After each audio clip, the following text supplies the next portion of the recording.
Olá, pessoal. Daremos início a mais uma videoaula. Nosso tema de hoje é o ciclo do ouro. Então, vamos lá dar início à nossa videoaula. Me ajeitar aqui. Ok. Então, aqui eu coloquei o nosso mapa mental, onde eu começo aqui na União Ibérica, no momento em que o Brasil e Espanha estiveram sob controle do reino espanhol pela questão da morte do rei português e o rei espanhol reivindicar, então, pela linha sucessória, o trono português. Daí, então, se junta Portugal e Espanha, formando um único reino. Isso vai ser importante porque os bandeirantes, nesse momento, vão entrar pelo território espanhol em busca de riquezas, em busca do aprisionamento de indígenas e também, é óbvio, em busca de ganhos, de lucro, de mercadorias que pudessem ser, e artigos que pudessem ser comercializados, trazendo altos lucros, um bom rendimento para o negócio. E aí também, após o fim da União Ibérica, no Tratado de Madrid, vai ter então lá a questão dos possessions, ou seja, quem ocupa o território é o seu proprietário, que vai mudar aí, vai vergar, vamos dizer assim, a linha de Tordesilhas. Bom, e aí os bandeirantes são aqueles que também vão descobrir o ouro no interior do Brasil, Minas Gerais, como está aqui no nosso mapa mental, em São João del Rei, Ouro Preto, Diamantina, vai ocorrer o surgimento das vilas e cidades, mas também no estado de Goiás vai ser encontrado também minas com bastante possibilidade de prospecção. Bom, temos aqui a interiorização da colônia, óbvio que eu já falei aqui, na Ação dos Bandeirantes. A estrutura da mineração vai ser muito diferente da até então produção canavieira no Nordeste brasileiro. A migração de boa parte daquela estrutura lá da cana, dos plantios de cana vão migrar para essa região mineradora, vai aumentar em muito o comércio interno, até porque vai ser necessário uma série de insumos para que a região mineradora possa funcionar adequadamente. Bom, e a administração, Portugal vai colocar o quinto, que é a Casa de Fundição, todo explorado, um quinto vai pertencer à coroa, a intendência das minas, a divisão em datas eram os lotes vamos dizer assim, de terra, que era entregue aos mineradores para que eles pudessem ali, então, explorar o ouro, pudessem ali, então, estar explorando diamantes e tal. E depois a gente vai ver, no final, a derrama, que vai ser quando começa a se esgotar a prospecção do ouro e dos diamantes, o Tesouro Régio, o Tesouro Português, começa a apertar o cinto e aí, então, nós vamos ter a derrama que vai gerar aí uma grande rebelião em função da cobrança dos impostos pela coroa portuguesa.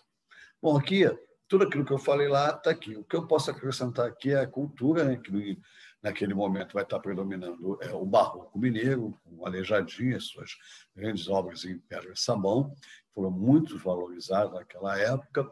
Sociedade, nós vamos ver depois, mas é importante frisar que aumentou muito, chegando a uma média aproximada de 3,3 milhões de pessoas nessa região.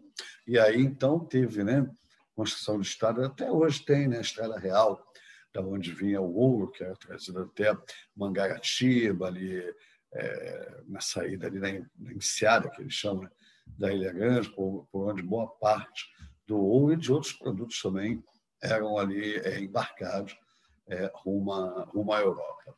Que eu já falei, mas o que eu quero destacar aqui é o ouro que era escondido, contrabandeado no Santinho do Pau-Oco, que está aqui, mas lá na frente também eu vou tocar nisso. Era um santo, que era oco, aqui então se colocava ouro para esconder a coroa portuguesa, fechava e assim então se contrabandeava boa parte do ouro que era explorado aqui na colônia.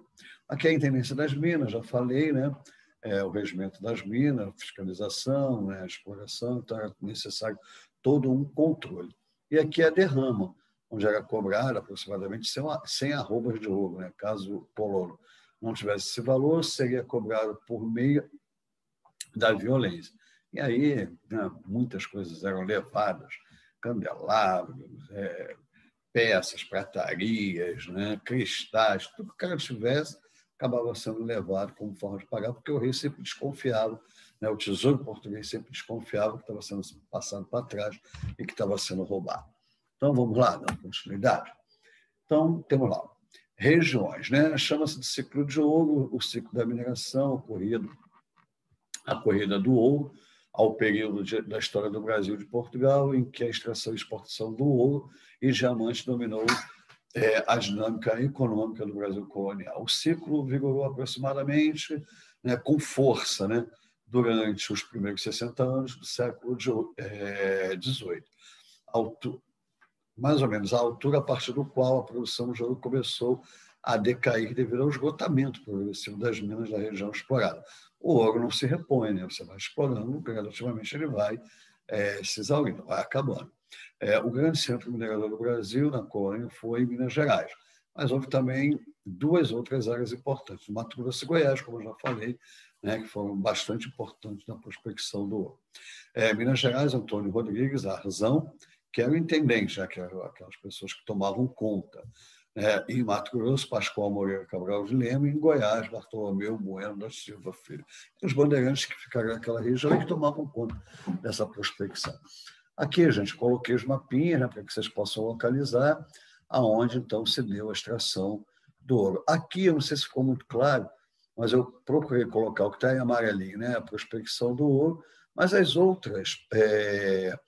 outros artigos que também foram lucrativos na exploração aqui da colônia. Então, aqui em vermelhinho tem o algodão, a cana-de-açúcar, que é esse rosinha aqui, né? Tem mais o que? A mineração, que está aqui. Bom, aqui não dá para... o sal, onde está a estrelinha aqui, a extração do sal, da madeira, né? Que foi muito extraída aqui, o verde, né? A mineração eu já falei, drogas do sertão, que também, toda essa região aqui, né? O noz moscada, a pimenta, a canela, tudo que daria, né, algum tipo, ou traria algum tipo de lucratividade.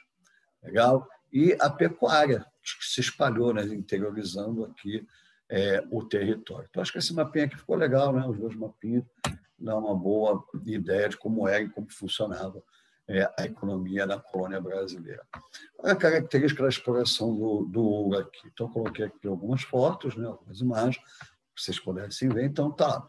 O de aluvião, né, de superfície, a técnica rudimentar, esgotamento rápido, que é esse aqui, né, superfície. A mão de obra escrava, negra, tipo de garimpo, faiscação, né, que é individual, e lavra, pequena empresa exploradora.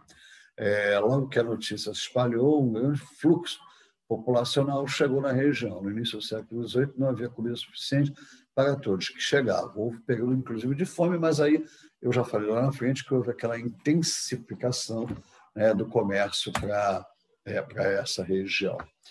A fiscalização, né? Como se deu essa fiscalização, que eu também já coloquei lá para você. Iniciada a mineração, o rei de Portugal criou em 1702 a Intendência das Minas, que é o que tomava conta de todo o processo de exploração, né, da região ali, tanto mineradora como a produtora de pedras preciosas. A Intendência das Minas, órgão encarregado de controlar a exploração do ouro, cobrar impostos e julgar os crimes praticados na região. O quinto, agora vamos começar a falar dos impostos, que eu até coloquei aqui, né, nesse quadrinho aqui, que eu acho que ficou bacaninha também. Então, vamos lá. O quinto, pagamento de 20%, um quinto, né, do ouro descoberto e explorado. A captação incidia sobre o número de escravos de cada minerador, 17 gramas de ouro por escravo. Essa medida gerou revoltas, é óbvio, né? Os mineradores ficavam sujeitos ao pagamento, mesmo que seus escravos não encontrassem nenhum tipo de ouro. Finta, cobrança do quinto com base em uma estimativa da produção aurífera de Minas Gerais, 30 arrobas anuais fixas, que também, né, foi motivo de muita contestação pelos mineradores. A casa de fundição, onde era transformado, né, o ouro que era, né, produzida, e ali então ele recebia o selo real, e aquela parte então iria ser transferida à coroa portuguesa. Tá? 1750, cota fixa de 100 arrobas anuais de ouro, e aí então veio a derrama, né, consistia na cobrança forçada dos quintos atrasados, aplicado compulsoriamente a todos os colonos, mesmo aquele que não estivessem ligados diretamente à atividade mineradora. Tá? Então, aqui estão os impostos, a derrama, a captação, a finta, o quinto. Aqui o santinho do pau-oco, que eu já expliquei lá na frente, né? E aqui a bateia, né? Alguns instrumentos. Aqui balança, o uso do mercúrio, né? Que já era muito utilizado, que é a caixinha de guardar, ou seja, as ferramentas, né, que se usavam naquela época. Distrito de Diamantina. Então, temos aqui, né, o distrito de Diamantina, localizava-se no rio Jequitinhonha, Ribeirão do Inferno, Arraial do Tijuco. Logo que se teve notícia da existência de diamantes na região, Portugal tornou o mais controlado reduto da colônia. Ninguém podia entrar e sair da região sem autorização. Contratos de monopólio, óbvio, monopólio régio, né? O controle do distrito diamantino era entregue a um particular, o contratador. Esse homem era o verdadeiro governante, sobre as pessoas. A real extração, a coroa passa a controlar diretamente a extração dos diamantes. Então, aqui fica a NEFTA, CAF de Administração Geral dos Diamantes, tal, um documento da época. Aqui é a maneira como se extraía, e aqui é a cidade, né? Ainda hoje preservada, patrimônio, né? Cultural brasileiro. Bom, e aqui como é que estava organizada a sociedade mineradora. Então, nós temos aqui, né, a formação social da mineração, embora também tivesse base escravista, diferenciava-se a sociedade do açúcar, sob vários aspectos. Né? Vamos lá, quais aspectos que diferenciava a região canaveira no Nordeste e agora a região Sudeste, Centro-Sudeste, né, com a prospecção aí, a extração do ouro.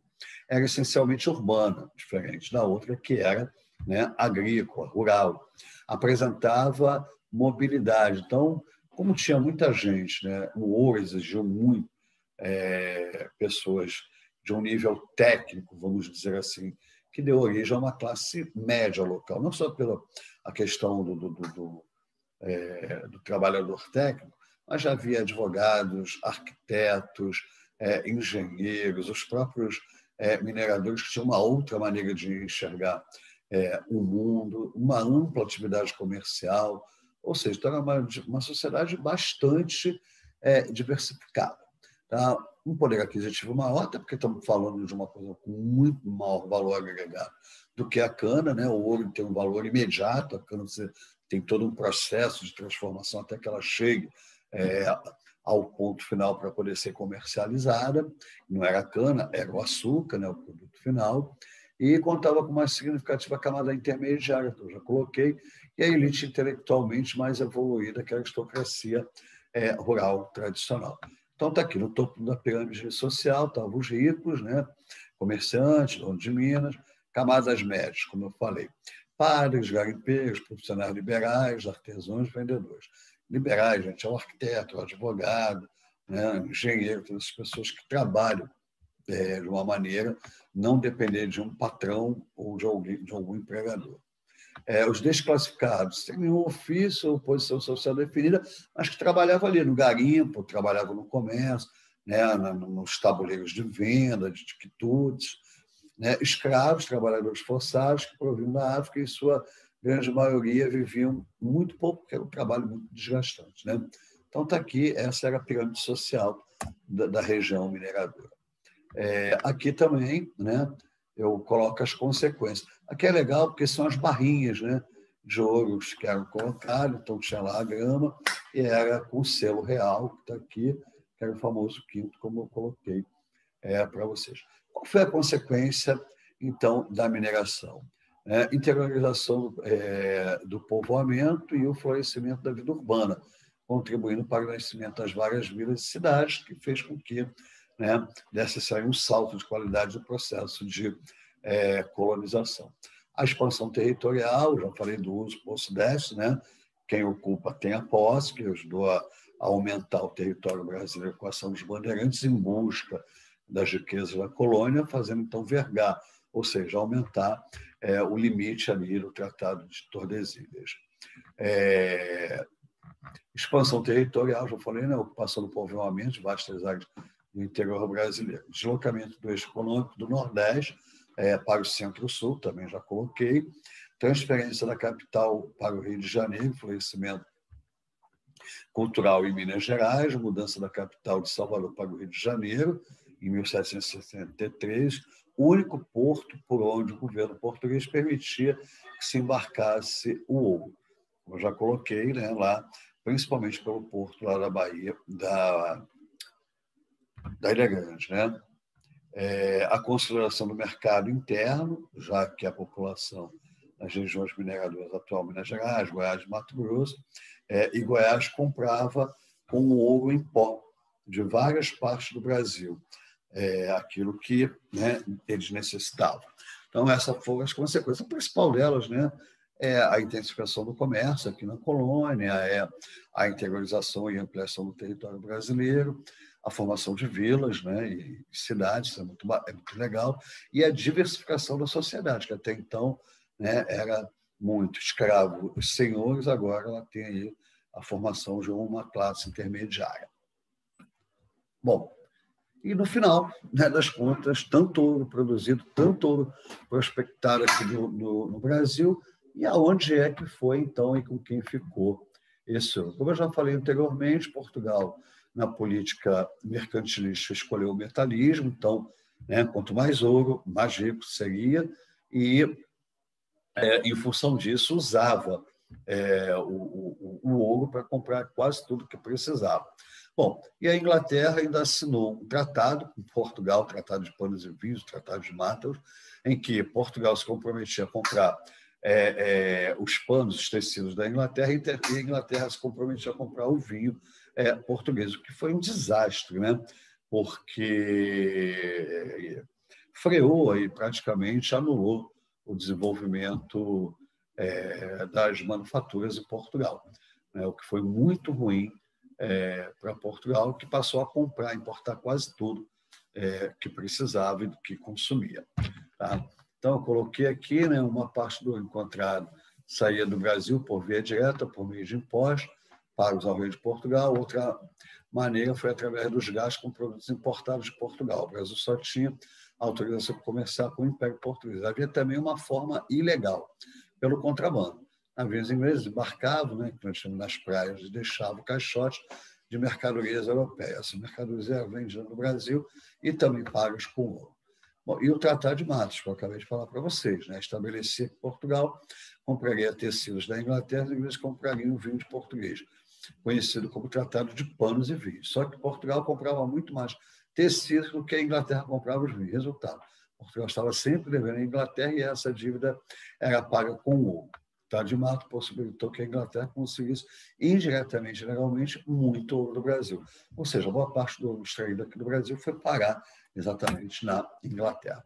Pessoal, é isso a aula. Espero que tenham gostado, como eu sempre peço, né? Usem aí os alfarrábios de vocês, os livro didático, pesquisa na internet, para que vocês possam, então, complementar o conhecimento de vocês. Vou ficando por aqui e até, então, a nossa próxima videoaula.